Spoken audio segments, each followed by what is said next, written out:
शुक्लांबरधरं विष्णुं शशिवर्णं चतुर्भुजं प्रसन्नवदनं ध्यायेत् सर्वविघ्नोपशान्तये अगजानन पद्मार्कं गजाननमहर्निशम् अनेकदन्तं भक्तानां एकदन्तम् उपास्महे। श्रीराघवं दशरथात्मजमप्रमेयं सीतापतिं रघुकुलान्वयरत्नदीपम् आजानुबाहुम् अरविन्ददलायताक्षं रामं निशाचरविनाशकरं नमामि। सशङ्खचक्रं सकिरीटकुण्डलं सपीतवस्त्रं सरसीरुहेक्षणं सहारवक्षस्थलशोभिकौस्तुभं नमामि विष्णुं शिरसा चतुर्भुजं। वसुदेवसुतं देवं कंसचाणूरमर्दनं देवकी परमानन्दं कृष्णं वन्दे जगद्गुरुं। सदाशिवसमारम्भां शङ्कराचार्यमध्यमाम् अस्मदाचार्यपर्यन्तां वन्दे गुरुपरम्परां। श्रीगुरुभ्यो नमः। जय श्रीराम। अंदरिकी जय श्रीराम।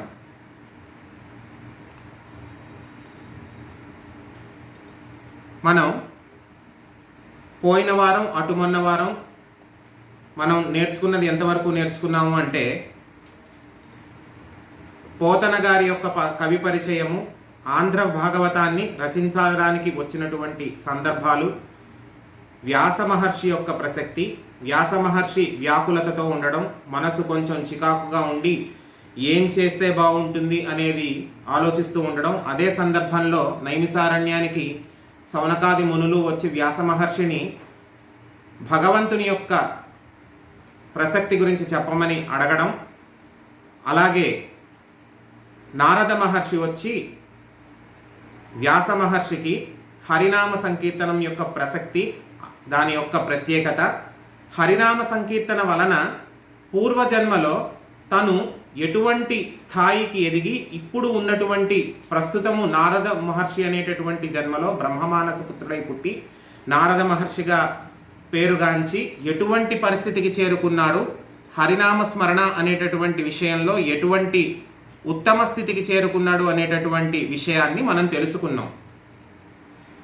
ఇప్పుడు ఇవాల్టి రోజున అసలు భాగవతం అనేది మనకి ఎలా మొదలయ్యింది అనేది మనం ఒక్కసారి పరికించి చూద్దాము.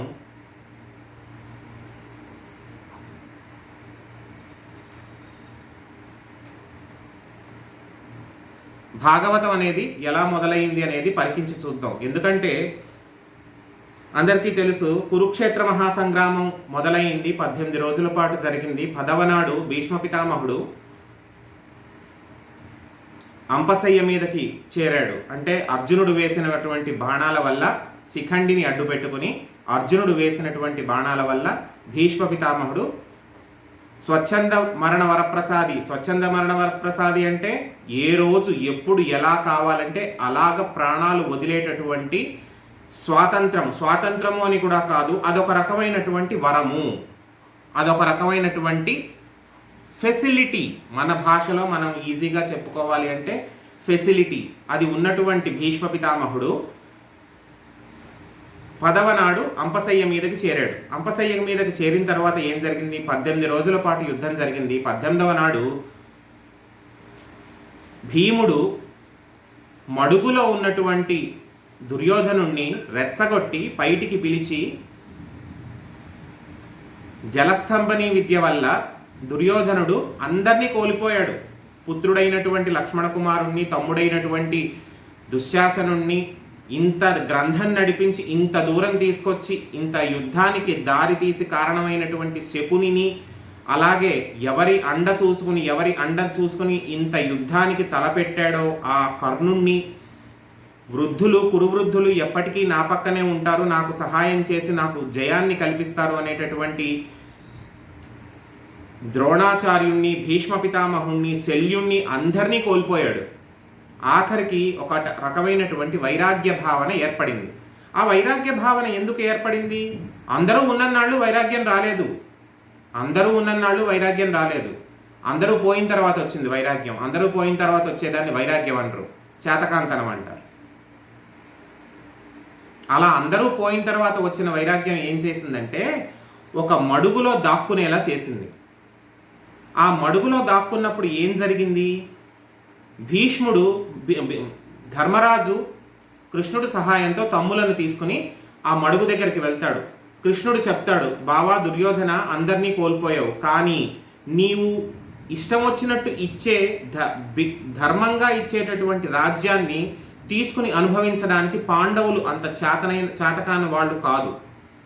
నీవు ధర్మ ప్రకారం యుద్ధాన్ని ప్రకటించావు, యుద్ధాన్నే కోరుకున్నావు కాబట్టి నీవు వచ్చి పూర్తిగా వీరితో పోరాడి జయమో అపజయమో నీవు అనుభవించి దాన్ని నీవు తీసుకోవాలి. అంతేకాని ఇలా అంతా పోయిన తర్వాత నాకు వైరాగ్యం వచ్చింది, నేను మడుగులో ఉంటాను, రాజ్యాన్ని ధర్మరాజుకే వదిలేస్తాను అని చెప్పడం ధర్మం కాదు అంటే అప్పుడు బయటికి వస్తాడు దుర్యోధనుడు. దుర్యోధనుడు బయటికి వచ్చి ఏం చేశాడంటే, కృష్ణుడు చెప్తాడు 5 ఉన్నారు అన్నదమ్ములు, ధర్మజ, భీమ, అర్జున, నకుల, సహదేవులు. ఆ 5 నీకు ఇష్టం వచ్చిన వాళ్ళతో నువ్వు పోరాడితే నువ్వు ఎవరిని గెలుస్తావో లేదంటే నిన్ను ఎవరు గెలుస్తారో వారికే రాజ్యం. అంటే ఒకవేళ దుర్యోధనుడే కనుక నెగ్గితే దుర్యోధనుడే రాజ్యం చేసుకుంటాడు.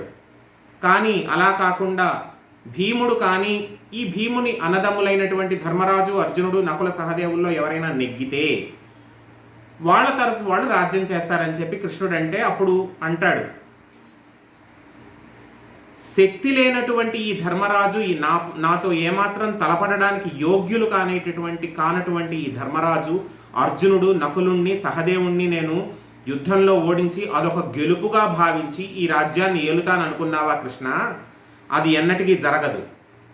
నాకు సమవుజ్జి అయినటువంటి వాడు భీముడు మాత్రమే, కాబట్టి భీముడితోనే తలపడతానన్నాడు. భీముడితో తలబడ్డాడు. తరువాత ఊరుభంగం చేశారు. ఎందుకంటే ఊరుభంగం చేశాడు, ఊరువుల్ని కొట్టాడు, చాలా అధర్మం చేశాడు అని చెప్పి మనం చాలా హీనంగా మాట్లాడతాం. కానీ ఒక విషయం చెప్తున్నాను, ఒకానొక సందర్భంలో నా కొడుకే బాగుండాలి, నా కొడుకే ఎన్నటికైనా సరే శక్తివంతుడిగా ఉండాలనేటటువంటి పరమస్వార్థంతో గాంధారీదేవి ఒక లేపనాన్ని, ఒక తైలాన్ని తీసుకొచ్చి దుర్యోధనుడి యొక్క దేహం మొత్తానికి రాస్తుంది. కానీ తొడల భాగానికి రాయలేకపోతుంది. ఒకానొక కారణం వల్ల తొడల భాగానికి రాయలేకపోతుంది. ఆ భాగానికి రాయలేకపోవడం వల్ల ఆ కారణం చేత తొడలు మామూలు మనుషులకు ఎలా ఉంటాయో, మామూలు అందరికీ ఎలా ఉంటాయో అటువంటి శక్తితోనే ఉంటాయి తప్ప వజ్రకాయంతో ఉండవు. తొడల భాగం అంటే ఊరువుల భాగం మాత్రం వజ్రకాయంతో ఉండదు. మిగతా శరీరం అంతా వజ్రం ఉన్నంత దుర్భేద్యంగా ఉంటుంది, పరమశక్తివంతంగా ఉంటుంది. కాబట్టి అది అధర్మం, కాబట్టి అధర్మంగానే కొట్టాలి. ఇప్పుడు కృష్ణుడు తొడల మీద కొట్టించాడు. గదాయుద్ధంలో కృష్ణుడు కొట్టించినది పరమ అధార్మికమైనటువంటి పట్టు అని చెప్పి చాలామంది చెప్తారు. పరమ అధార్మికమైనప్పుడు మొదట ఎవరు అధార్మికం చేయమన్నారు? అలా దేహం అంతా వజ్రంతో సమానంగా ఉండాలి అని చెప్పి నూనెలును ఇంకోటి లేపనాలు రాసుకోవచ్చా? రాసుకోకూడదు. రాసుకున్నాడు. మరి అలాంటప్పుడు మనిషికి అంతం అనేది ఎక్కడో అక్కడి నుంచి రావాలంటే వాళ్ళు చేసిన దానికి tit for tat, Newton's third law, for every action there is an equal and opposite reaction. చేయించాడు కృష్ణుడు. అలాగే భీముడి చేత తొడలు పగలగొట్టించాడు.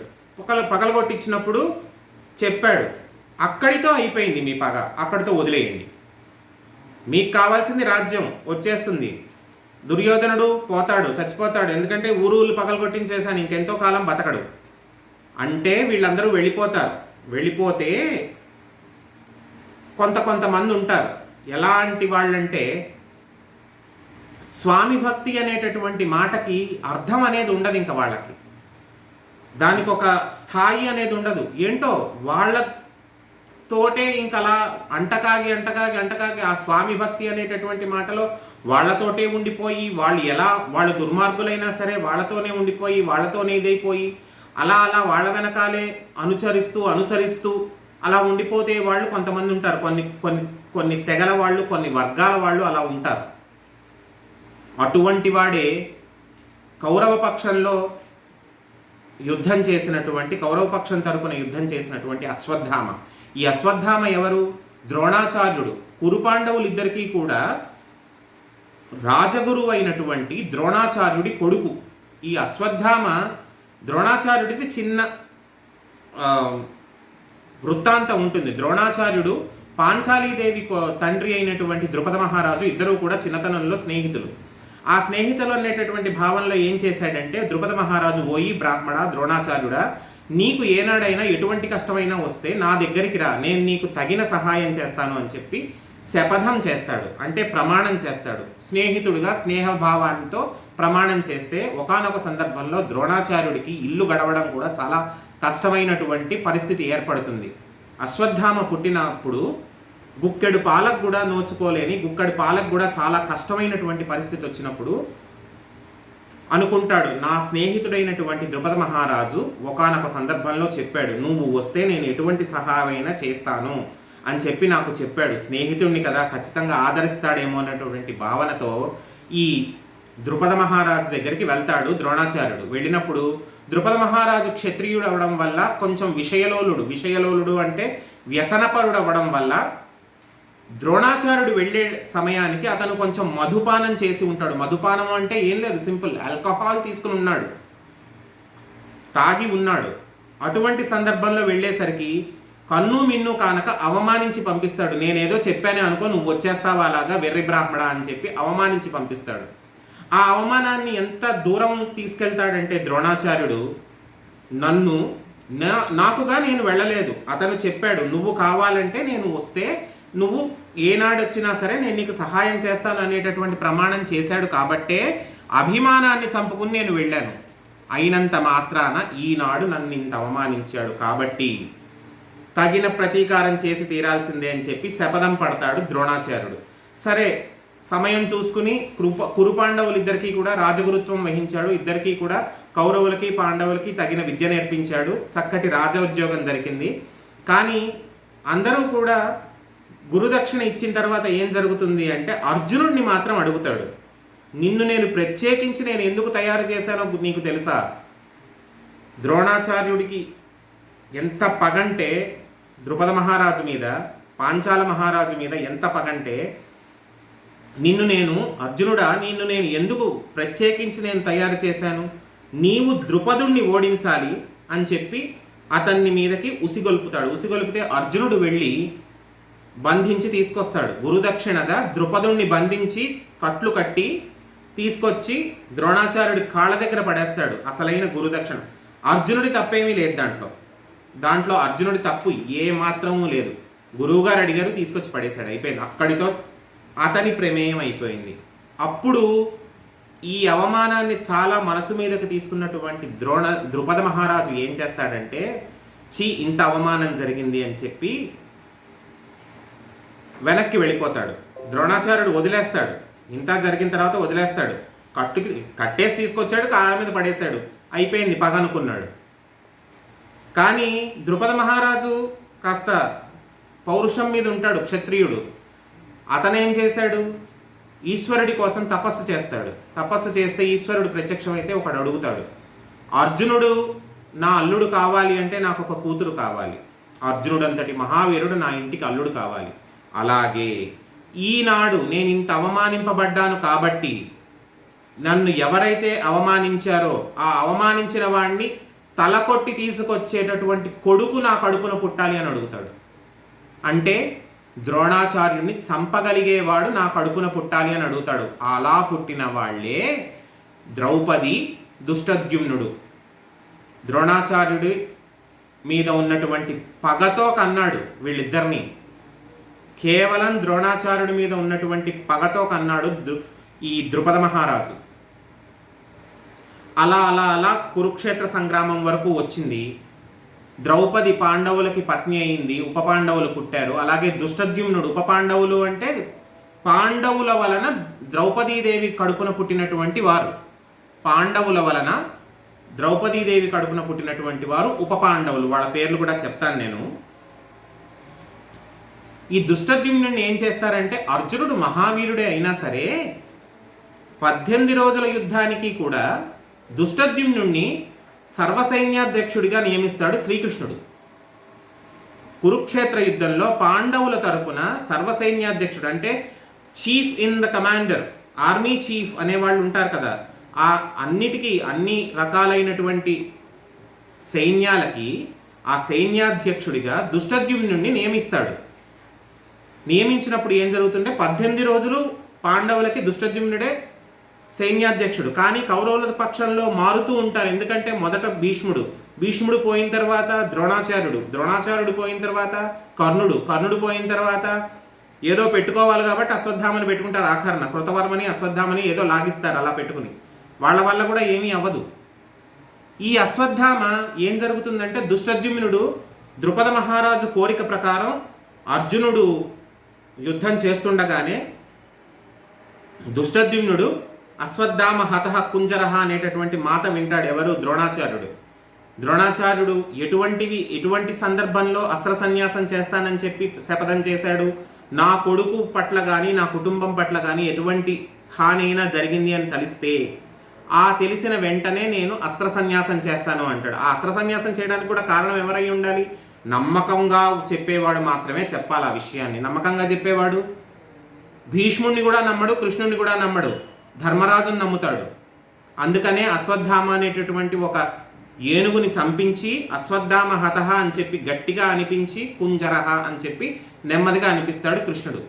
ఇది అయిన తరువాత ఈ దుష్టద్యుమ్నుడు ద్రోణాచార్యుడి అస్త్ర సన్యాసం అంటే అస్త్రాలు, ధనుస్సు, విల్లు, బాణాలు, ఖడ్గాలు అన్నీ వదిలేసిన తరువాత దుష్టద్యుమ్నుడు ద్రోణాచార్యుడి మీద పడి తల నరికేస్తాడు. పగ తీరిపోయింది కదా, ద్రుపదుడి పగ తీరిపోయింది కదా. అర్జునుడేమో ఇంటికి అల్లుడయ్యాడు, దుష్టద్యుమ్నుడు ద్రోణాచార్యుడి తల నరికేశాడు. అంతతో అయిపోయింది. ఇప్పుడు అసలు సైన్యాధ్యక్షుడైనటువంటి అశ్వత్థామ ఇవన్నీ వీళ్ళందరూ ఏంటంటే వీళ్ళందరూ కౌరవుల పక్షంలో ఉంటారు. ఆ కౌరవుల పక్షంలో ఉండడం మూలాన దుర్యోధనుడు ఇంత అవమానం పొందాడు, దుర్యోధనుడు ఇంత ఓటమి చెందాడు అనేటటువంటి స్వామి భక్తి, మూఢభక్తి అనేది ఉంటుంది. నమ్మేయడమే అంతే. అది ధర్మమా అధర్మమా అనేది ఆలోచించక్కర్లేదు, ఆలోచించరు. నమ్మేశాడు. అరే దుర్యోధనుడు కష్టపడిపోయాడు, వాడు అన్యాయం అయిపోతున్నాడు, దుర్యోధనుడు చాలా అవమానించేశారు, మడుగులో దాగున్నవాడిని బయటికి లాక్కొచ్చి మరీ కొట్టారు, చంపేస్తున్నారు, కృష్ణుడు కొట్టించేశాడు, భీముడు కొట్టించేశాడు. ఇంత ఆలోచించి ఏం చేశాడు? అక్కడ మరణావస్థలో ఉన్నటువంటి దుర్యోధనుడికి దుష్టద్యుమ్నుడు ఒక ప్రమాణం చేస్తాడు. ఏమిటా ప్రమాణం? అపాండవం చేస్తాను నేను అని చెప్పి. నీకెందుకు రారాజా, విజయం సింబాలిక్గా అయినా సరే విజయం నీదే చేస్తానంటాడు. సింబాలిక్గా అంటే వాళ్ళకు వారసులు లేకుండా చేసేస్తాను అంటాడు. అపాండవము అంటే ఏంటి? పాండవుల తరపున అందరినీ కూడా నేను మట్టు పెట్టేస్తాను అని చెప్పి. అలా కుదురుతుందా? అర్జునుడిని గెలవలేడు. అర్జునుడు ఉన్నంతకాలం ధర్మరాజుని, భీముణ్ణి, నకులుణ్ణి, సహదేవుణ్ణి గెలవలేడు. దాని బదులు అపాండవం చేయడం అంటే వాళ్ళ వారసుల్ని చంపేశారనుకో, మహా అయితే ధర్మరాజు ఇంకో 10 ఏళ్ళో 15 ఏళ్ళో పరిపాలిస్తాడు. ఆ తర్వాత పోని ఈయన అన్నాడే అనుకోండి. దుర్యోధనుడు మాత్రం చంపించేసి ఏం చేసుకోగలడు? అశ్వత్థామ చంపేస్తాడండి, బాగానే ఉంది. ఉప పాండవుల్ని చంపేస్తాడు, బాగానే ఉంది. దుర్యోధనుడికి వారసులు ఎవరైనా ఉన్నారా? లక్ష్మణ కుమారుడు మొదటి రోజే పోతాడుగా. కురుక్షేత్ర యుద్ధంలో దుశ్శాసనుడి కొడుకు, దుర్యోధనుడి కొడుకులు అయినటువంటి లక్ష్మణ కుమారాదులు వీళ్ళందరూ మొదటి రోజే వెళ్ళిపోతారు. అభిమన్యుడు వేసిన బాణశర పరంపరలో మొత్తం కౌరవుల వారసులందరూ వెళ్ళిపోతారు. అభిమన్యుడు అందరినీ చంపే ఆఖరణ చచ్చిపోయాడు. కౌరవుల పక్షం నుంచి మీకు వారసులు అనేవాళ్ళు ఎవరూ మిగరలేదు. మరి అలాంటప్పుడు ఏం చేసుకుందామని అపాండవం చేస్తానంటే ఒప్పుకున్నాడు దుర్యోధనుడు. అంటే అతని మనప్రవృత్తి ఎలా ఉంది? నాకు దక్కలేదు, వాళ్ళకి దక్కకపోయినా పర్వాలేదు. మరి రాజ్యం ఎవరికి ఇస్తాడు? ఇప్పటికైనా బుద్ధి రావాలి కదా. నా వంశం వాళ్ళే, ఎవడో ఒకడు ఏలుకుంటున్నాడు కదా అని చెప్పి, ఎవరో ఒకళ్ళు ఏలుతున్నారు కదా రాజ్యాన్ని అనేటటువంటి బుద్ధి రావాలిగా. ఎటు కాకుండా చేసుకుంటున్నాడు కదా. ఇలా అపాండవం చేస్తాను అన్నప్పుడు ఏం జరిగిందంటే ఒక హేయమైనటువంటి, ఒక నీచమైనటువంటి చర్యకి పాల్పడతాడు ఈ అశ్వత్థామ, కృతవర్మ, కృపాచార్యుడు. కృపాచార్యుడు ఎవరు? అశ్వత్థామకి మేనమామ, అంటే ద్రోణాచార్యుడికి బావమరిది. కృపి ద్రోణాచార్యుడి భార్య అయినటువంటి కృపికి అన్నగారు. అటువంటి కృపాచార్యుడు ముందు చెప్తాడు, నువ్వు చేస్తున్నది తప్పు, అలా చెయ్యకూడదు. యుద్ధం ధార్మికంగానే జరిగింది, ధర్మ ప్రకారం ధర్మరాజు, పాండవులు వీళ్ళందరూ నెగ్గారు, కృష్ణుడు సహాయం చేశాడు, భీష్ముడంతటి వాడు ఒప్పుకున్నాడు నువ్వు చేసినది ధర్మయుద్ధమే రాజా అని చెప్పి. భీష్ముడంతటి వాడు ఒప్పుకున్నాడు.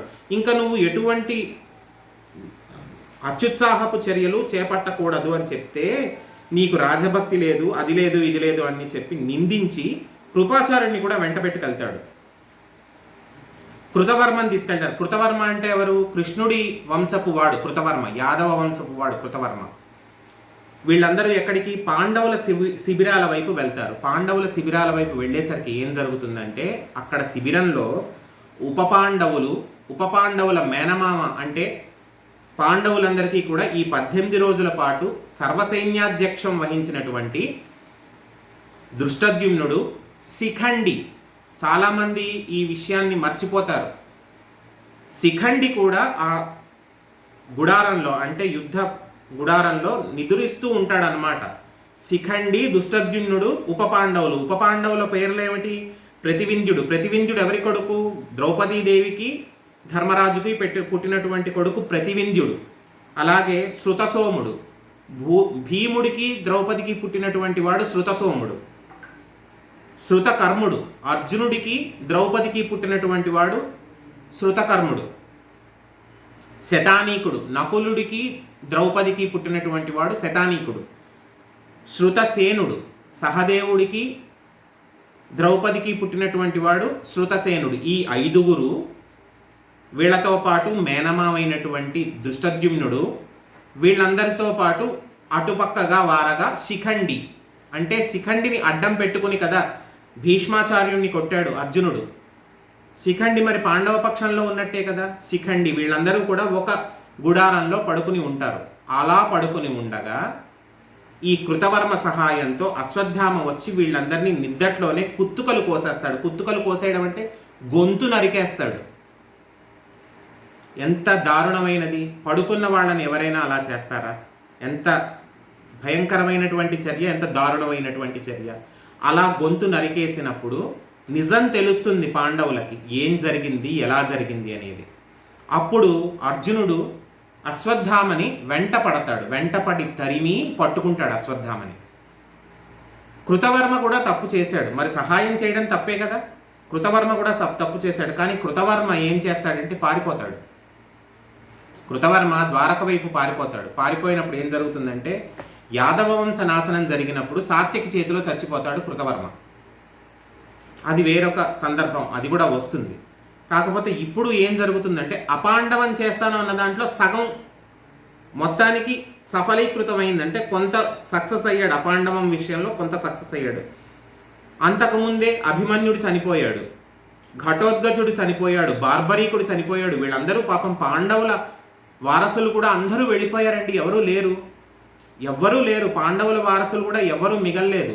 కానీ అపాండవం జరగలేదు. ఎలాగ జరగలేదు?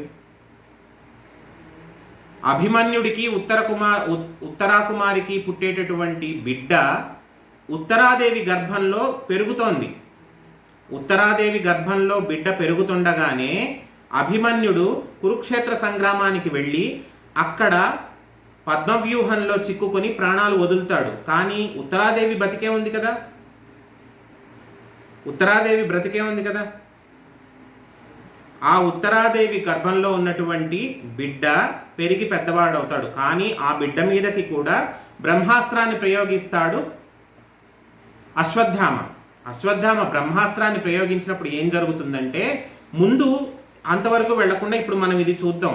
ముందు అర్జునుడు వెంటపడతాడు. ఎవరికి? అశ్వత్థామ మీదకి అశ్వత్థామని వెంటపడి పట్టుకుని తీసుకొచ్చి ద్రౌపదీదేవి కాళ్ళ మీద పడేస్తాడు. ఎంతసేపు మేం చంపేయడం కాదు, వాళ్ళు కూడా అనుకుంటారు. ఒక తల్లి యొక్క గర్భశోకం, 5 పిల్లల్ని ఒకేసారి నిద్రపోతున్నటువంటి పిల్లల్ని గొంతు కోసేశాడు ఈ దుర్మార్గుడు. 5 పిల్లలు మేనమామ పక్కన పడుకుని నిద్రపోతున్నారు. అమాయకులు అని మనం అనుకుంటాం. గ్రంథం ప్రకారం వాళ్ళేమి చిన్నపిల్లలు కాదు. అప్పటికి 35 ఏళ్ళు 40 ఏళ్ళు ఉన్న వాళ్ళే అందరూ. కానీ తండ్రి కాబట్టి వాళ్ళ దృష్టిలో పిల్లలే. 5 పిల్లల్ని గొంతు కోసేశాడు. పరమ కిరాతకంగా గొంతు కోసేశాడు. ఎంతసేపు మా శపథాలు, మేము మా ఇదే కాదు, తల్లి ఏం మాట్లాడుతుందో చూద్దామని చెప్పి ద్రౌపదీదేవి కాళ్ళ దగ్గర పడేస్తారు. తీసుకొచ్చి కట్టేసి భీముడు అర్జునుడు కలిసి వాడిని తీసుకొచ్చి అశ్వత్థామని తీసుకొచ్చి ద్రౌపదీదేవి కాళ్ళ దగ్గర పడేస్తారు. పడేసినప్పుడు ఏం జరుగుతుందంటే ద్రౌపదీదేవి అందరూ అలా కృష్ణుడు, నకులుడు, సహదేవుడు వీళ్ళందరూ కూడా చుట్టూతా నించుని చూస్తూ ఉంటారు, ఏం మాట్లాడుతుందో చూద్దామని చెప్పి, ఎన్ని తిడుతుందో ఎన్ని శాపాలు పెడుతుందో చూద్దామని చెప్పి చుట్టూతా నించుని చూస్తారు. కానీ ఆవిడ అలా మాట్లాడిందా? ఏం మాట్లాడిందో చూద్దాం. భూసురుడవు బుద్ధిదయాబాసురుడవు శుద్ధ వీరభట సందోహాగ్రేసరుడవు శిశుమారణ మాసురకృత్యంబు ధర్మమగునే తండ్రి. భూసురుడవు బ్రాహ్మడివి, బుద్ధిదయాబాసురుడవు అశ్వత్థామకి ఉన్నటువంటి బుద్ధి బలం నిజంగా అర్జునుడికి కర్ణుడికి కూడా ఒక రకంగా లేదు. అందుకనే బుద్ధి ప్రచోదనం, బుద్ధి తేజోవంతమైనటువంటి బుద్ధి కలిగినటువంటి వాడివి నువ్వు. అలాగే శుద్ధవీర భట సందోహాగ్రేసరుడు పరమశక్తివంతుడివి, వీరాది వీరుడివి, అరివీర భయంకరుడివి. అసలు పాశుపతాస్త్రాన్ని అర్జునుడి కన్నా ముందు సంపాదించిన వాడివి నువ్వే. అటువంటి వాడివి. శిశుమారణము ఆసురకృత్యంబు ధర్మమగునే తండ్రి. అసురకృత్యం అంటే రాక్షసులు చేసే పనిరా ఇది. శిశువులని చంపావంటే తల్లిని కాబట్టి నాకు పిల్లలే వాళ్ళు. వాళ్ళు 80 ఏళ్ళు వచ్చినా 100 ఏళ్ళు వచ్చినా నేను బతుకున్న నాళ్ళు నా కంటికి వాళ్ళు పిల్లలుగానే కనిపిస్తారు. శిశుమారణ మాసురకృత్యంబు ధర్మమగునే తండ్రి. మూర్ఖ అని చెప్పి తిట్టలేదు, తండ్రి అని బతిమాలింది. ఎందుకు? సోదర భావం ఎక్కడో ఉంది ద్రౌపదికి. ఎందుకుందా సోదర భావం? ద్రోణాచార్యుడు, ద్రుపదుడు ఇద్దరూ కూడా ఒక గురువు గారి దగ్గర చదువుకున్నటువంటి శిష్యులు, అన్నదమ్ముల లాంటి వాళ్ళు. ఆ అన్నదమ్ముల పిల్లలు, నాకు ఒక సోదరుడు లాంటి వాడు అశ్వత్థామ అనేటటువంటి భావన ద్రౌపదికి ఆనాటికి పిల్లల్ని చంపేసినా కూడా ఉంది. ఆ భావనతోనే తండ్రి అని సంబోధించి, ఏమయ్యా ఒక బ్రాహ్మడివి, అంత వీరాది వీరుడివి, ఇంత తెలిసిన వాడివి, ఎలా చంపగలిగావు? ఇంత రాక్షస కృత్యం నువ్వు ఎలా చేయగలిగావు అని చెప్పి అడిగింది. అడిగితే అప్పుడు అంటుంది, ఉద్రేకంబున రారు శస్త్రధరులై యుద్ధావనిన్ లేరు, కించిద్రోహంబు నీకుంచేయరు, బలోత్సాకంబున చీకటిన్ భద్రాకారుల భిన్న పాపల రణప్రౌఢ క్రియాహీనులన్ నిద్రాసక్తుల సంహరించనకట నీ చేతులు ఎట్లాడెనో. ఉద్రేకంబున రారు, నీ మీదకి వాళ్ళేమి యుద్ధానికి రాలేదు, వాళ్ళు అసలు యుద్ధ భూమిలో లేరు, ఆవేశపరులై లేరు, చేతిలో అస్త్రశస్త్రాలు లేవు, ఏమీ లేవు. అలాగే ఎటువంటి కవచాలు ధరించి లేరు. వాళ్ళు నిద్రపోతున్నటువంటి పిల్లలు, నిద్రపోతున్నారు అందరూ. వాళ్ళని చంపడానికి నీకు చేతులు ఎలా వచ్చాయి? ఉద్రేకంబున రారు శస్త్రధరులై యుద్ధావనిన్ లేరు, నీ చేతులు ఎట్లాడేనో. నీ మీదకి ఆవేశంతో రాలేదయ్యా వాళ్ళేమి, నీ మీదకి యుద్ధానికి రాలేదు వాళ్ళు ఏనాడు. ఆయుధాలు పట్టుకుని నీ మీదకి ఉరకలేదు, నిద్రపోతున్నారు అమాయకులు. ఎలా వచ్చినాయి నీకు చేతులు అని చెప్పి ప్రశ్నించింది. ప్రశ్నిస్తే కృష్ణుడు అంటాడు, అమ్మా ఇప్పుడు నువ్వు ఏం చెప్తే అది చెయ్యడానికి మేము సిద్ధం, తల్లివి. నువ్వు ఎలా చెప్తే అలా చేస్తాం, ఏం చేయమంటావో నువ్వు చెప్పు అని అంటే చెప్తాడు.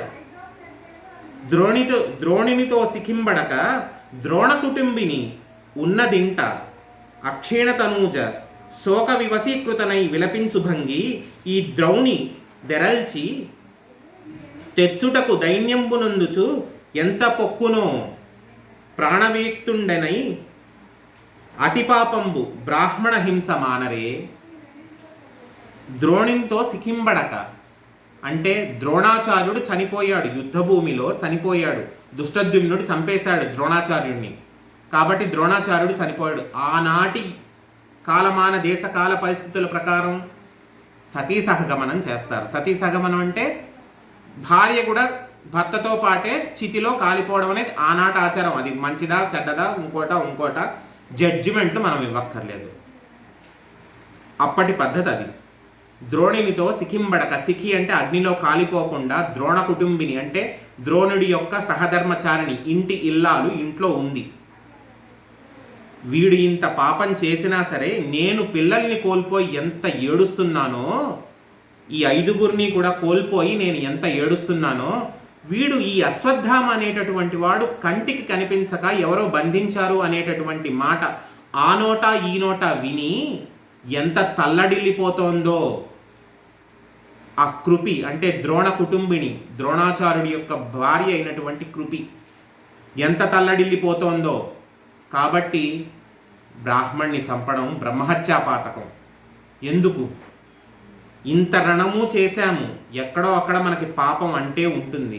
ఇంత రణం చేసినప్పుడు ధర్మ యుద్ధమే అయినా సరే ఇంతమంది ప్రాణాలు పోయినప్పుడు ఏమో పాపమో పుణ్యమో ఏదో జరిగే ఉంటుంది. ఈ బ్రాహ్మణ్ణి కూడా చంపి మనం ఎందుకు ఆ పాపాన్ని మూటగట్టుకోవడం ఎందుకు? కాబట్టి వదిలేద్దాం అని చెప్పంటే భీముడు చేతులు ఇలా నలిచేసుకుంటూ కోపంతో వస్తాడు. ఏమంటాడు భీముడు? కొడుకులను బట్టి చంపెనని కోపము నొందదు, బాలఘాతకులను విడువమటంచు చెప్పేది వెర్రిది ద్రౌపది. వీడు విప్రుడే విడువగనేలా, చంపుడిటు వీనిని మీరలు చంపరేని, నా పిడికిట పోటులను శిరము భిన్నము చేసద చూడు ఇందరున్. పిల్లల్ని చంపేశాడని చెప్పిన తర్వాత కూడా పిల్లల్ని చచ్చిపోయిన పిల్లల కంటెదురకుండా కనిపిస్తున్నా కూడా వీడిని వదిలిపెట్టేయమని చెప్తుంది. అంత వెర్రిది ద్రౌపది. దయ ఉండాలి కానీ మరీ అంత శాంత స్వభావమా? దయ ఉండాలి కానీ అంత శాంత స్వభావం మంచిది కాదు. మీరు ఎవరైనా వాడిని చంపుతారా? లేకపోతే ఒక్క పిడికుటి కుద్దు ఇచ్చారంటే తల పగిలి చచ్చిపోతాడు, ఏదో ఒకటి తేల్చుకోండి తొందరగా అని చెప్పి భీముడు ముందు చెప్తాడు, ప్రతిజ్ఞ చేస్తాడు. మీరు చంపుతారా, నన్ను చంపేయమంటారా అని అంటే అప్పుడు కల్పించుకుంటాడు. ఎవరు కల్పించుకుంటారు? Man of the match Krishna పరమాత్మ. ఆయన కల్పించుకుని మాట్లాడడం మొదలుపెట్టింది. ఏం మాట్లాడాడు, ఎలా మాట్లాడాడు అనేది మనం నెక్స్ట్ సెషన్లో చూద్దాం. ఇంకొకటి ఏంటంటే ఇవాళ ఒక పావు గంట ఎక్స్టెండ్ అవుతుంది సెషను. కొంచెం టాపిక్ ఎక్కువ ఉంది, ఎక్స్టెండ్ అవుతుంది కాబట్టి రెడీగా ఉండండి. ఇప్పుడు నేను లాగౌట్ చేస్తున్నాను, వెంటనే అందరూ కూడా లాగిన్ చేసేసుకోండి.